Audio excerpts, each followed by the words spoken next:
Listo, vamos a continuar con el corte de nuestras hojas de violeta. Lo vamos a hacer en la tapa. Vamos a ver las dos formas de hacer los cortes, tanto como utilizando unas pinzas como utilizando la punta de una jeringa, ¿ok? Entonces tenemos nuestro cúter, vamos a sacarlo todo, y al igual que nuestras pinzas también lo vamos a flamear.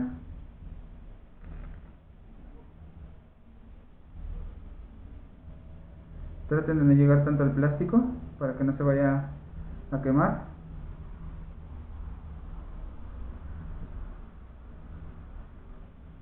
No importa que el cúter se ponga cambie de color, no pasa nada con nuestras hojas.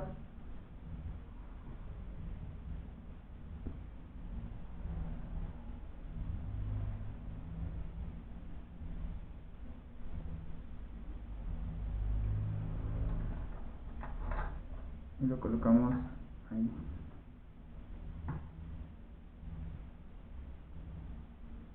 Vamos a flamear también nuestras pinzas. Recuerden que debemos dejar que se enfríen perfectamente bien, tanto el cúter como las pinzas.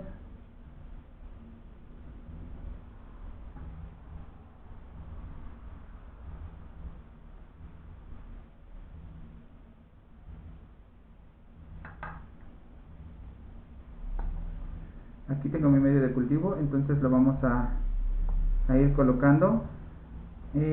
Como sabemos y como lo veremos en la parte de fisiología de una planta, en las hojas tenemos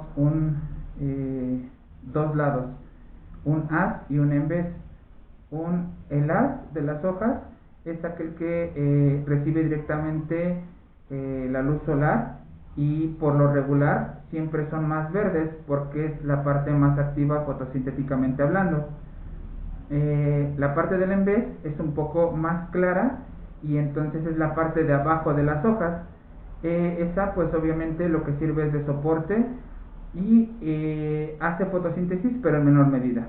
Entonces lo que vamos a hacer es de nuestros explantes colocar la mitad y la mitad de explantes en contacto con el medio, mitad tocando el en vez, el medio de cultivo, y mitad tocando el haz, el medio de cultivo. Ahorita lo veremos de forma práctica.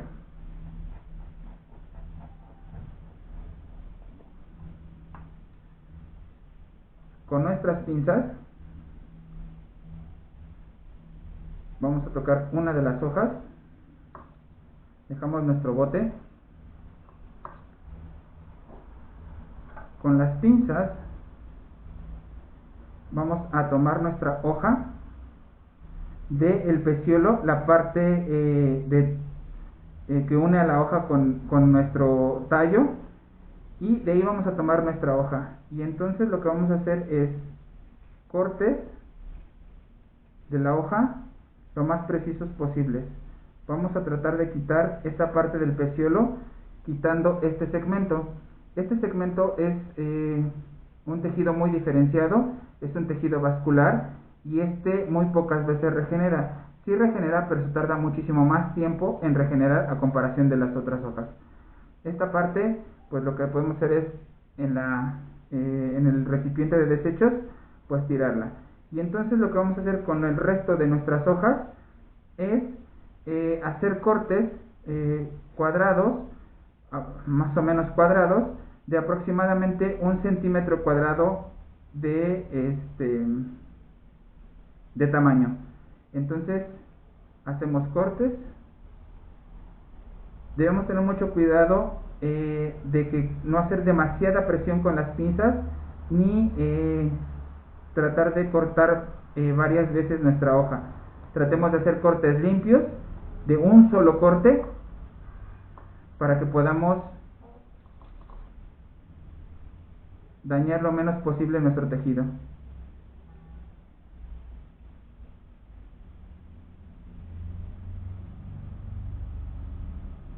Listo, tenemos ya nuestros cortes. Lo que vamos a hacer es ahora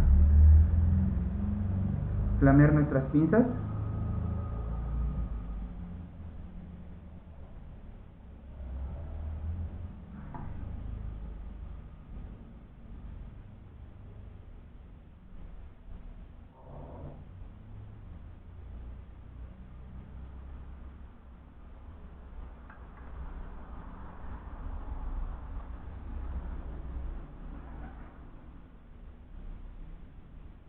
Esperamos a que se enfríen. Entonces aquí podemos ver nuestros cortes, cómo los realizamos, y entonces en realidad no tienen que ser tan exactos, pero sí más o menos de 1 centímetro cuadrado, ni muy grandes ni muy pequeños. Abrimos nuestra caja de medio de cultivo. Aquí sí debemos tener mucho cuidado para no contaminarlo. Las pinzas todavía están calientes, por aquí hay algunas gotas de agua. Y lo que voy a hacer va a ser enfriarlas como cuando trabajamos en microbiología y en la orilla del medio de cultivo enfriábamos el asa bacteriológica. En la violeta es muy evidente cuál es el haz y cuál es el en vez. El haz es la parte más verde, es la parte fotosintética más activa, y el en vez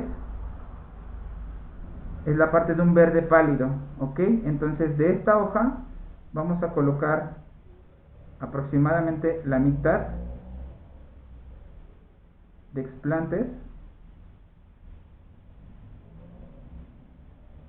donde el en vez esté haciendo contacto con el medio de cultivo.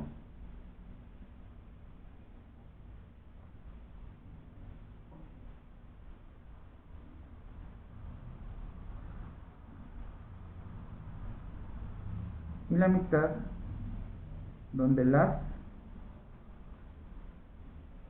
esté haciendo contacto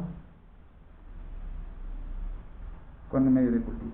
En caso de que no pudieran retirar de forma perfecta el tejido vascular, no pasa nada, hagan cortes de toda la hoja y no pasa nada. Donde estará el segmento de ese tejido vascular se tardará muchísimo en regenerar a comparación de la parte de la hoja, pero no pasará nada. En realidad lo que regenerará será la hoja, y ese tejido pues no pasará nada con él y no afectará en nada a nuestra regeneración.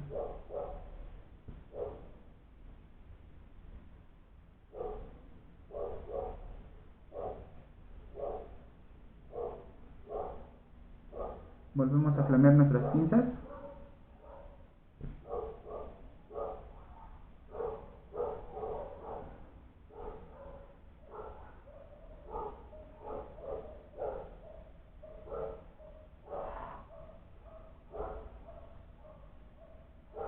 Y bueno, para aquellos que les dije que podían utilizar una jeringa en caso de que no tuvieran o no pudieran conseguir unas pinzas, ya saben, igual vamos a quemar nuestras pinzas. Aquí nuestra punta de la aguja, perdón, aquí no es necesario que lo sumerjamos en alcohol. En realidad el acero del que están hechas las agujas se pone al rojo vivo muy fácilmente. Entonces lo que estamos esperando es eso, que se ponga al rojo vivo. Esperamos a que se enfríe.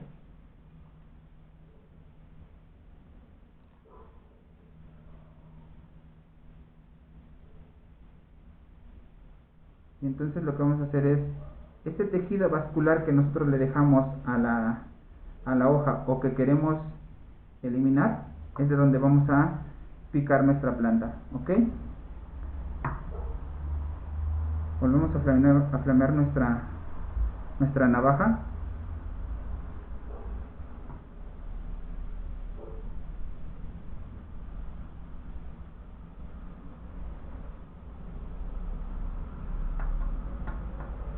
Igual debemos esperar a que se enfríe.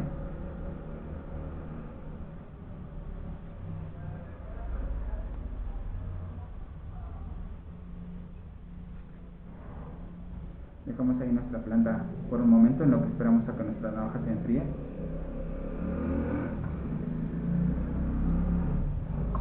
Está fría. Ok. Entonces lo que vamos a hacer es utilizar nuestra jeringa como si fueran unas pinzas, y entonces podemos hacer los cortes.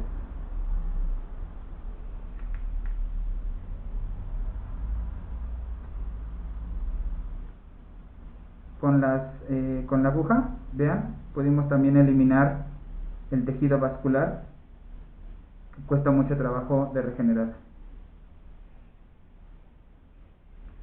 Listo, entonces de preferencia volvemos a flamear nuestra navaja por lo menos una vez.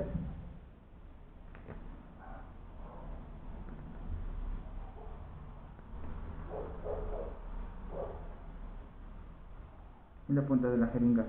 La punta de la jeringa cuesta mucho trabajo de enfriarse, ¿ok? Se calienta demasiado, se pone al rojo vivo, entonces hay que esperar bien a que se enfríe.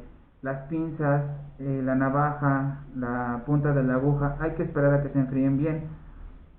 Si nosotros no esperamos a que se enfríen bien, lo que vamos a hacer va a ser quemar nuestra hoja, quemar el tejido, y ese tejido ya no va a regenerar. Y en realidad, si tuviéramos una planta muy valiosa, o cuando hagamos la parte de modificación genética con Agrobacterium, en realidad este segmento donde hacemos el corte es ahí donde Agrobacterium va a empezar a infectar. ¿Por qué? Porque Agrobacterium necesita la señalización de opinas que son liberadas cuando se hace un corte o una herida en la planta. Entonces, si quemamos ese segmento, pues obviamente tendremos ese tejido muerto y pues obviamente Agrobacterium ya no podrá infectar a nuestras plantas. Bueno, pues ya que se enfriaron, vamos a utilizar la punta de la aguja como si fueran unas pinzas, nada más para tener un pequeño soporte y poder hacer los cortes.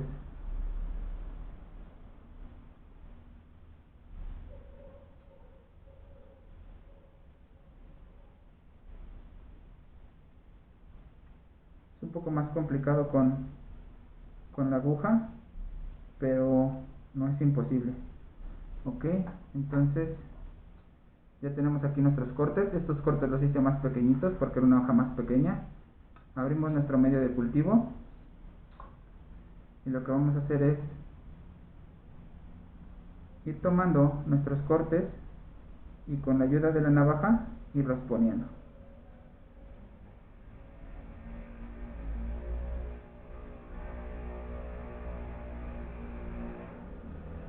No llenen su caja de explantes, máximo deben ser unos 10 explantes por caja, eso es máximo. En realidad el medio que ustedes tiene muy poco medio de cultivo en la caja Petri, porque cuando regresemos a presencial haremos recambio de medio de cultivo, pero lo haremos a frasco. Ahí pondremos un medio de cultivo para que sus plantas se queden ahí hasta que ustedes decidan pasarlas a tierra. ¿Cómo lo decidirán? Pues obviamente viendo el desarrollo de su planta, y ustedes dirán en qué momento su planta ya desarrolló todas sus hojas y sobre todo ya desarrolló raíces. Entonces aquí tenemos las hojas que están más o menos distribuidas de forma uniforme en nuestra caja Petri, y lo que vamos a hacer es tapar nuestra caja y la vamos a sellar, ya les había dicho, con masking, cinta adhesiva, Durex. Si recuperaron el parafilm con el que venía sellada su caja, con ese mismo lo sellan, y vamos a ponerla en un lugar donde le dé la luz, no de forma directa, porque si no vamos a tener mucha condensación de agua en la tapa, donde le dé la luz de forma indirecta, de preferencia todo el día, cerca de una lámpara que esté prendida todo el día, por ejemplo, en un mueble, y que la ventana esté cerca de ahí. Ya sellada ya no habrá ningún problema porque esté cerca de corrientes de aire, pero no tiene que estar en luz directa o que le dé directamente el sol, porque si no se va a condensar todo el agua y entonces vamos a quemar nuestros tejidos también porque se van a deshidratar. Entonces lo más recomendable es eso y no hay ningún problema. Van a crecer lento. En caso de que lo dejáramos en un lugar donde no le diera tanta luz, van a crecer muy lento, pero cuando regresemos a presencial, entonces podemos pasarlo a frascos, y entonces ahí sí ya ponerlo en la cámara de cultivo y dejarlo crecer, y entonces veremos un desarrollo mucho más rápido que el que el que podamos ver en los home labs. Lo importante es adelantar esta parte para ver aquellas cajas donde pueda haber contaminación, y cuando regresemos a presencial ver si podemos rescatar los demás explantes en caso de que hubiera uno o dos explantes que estuvieran contaminados.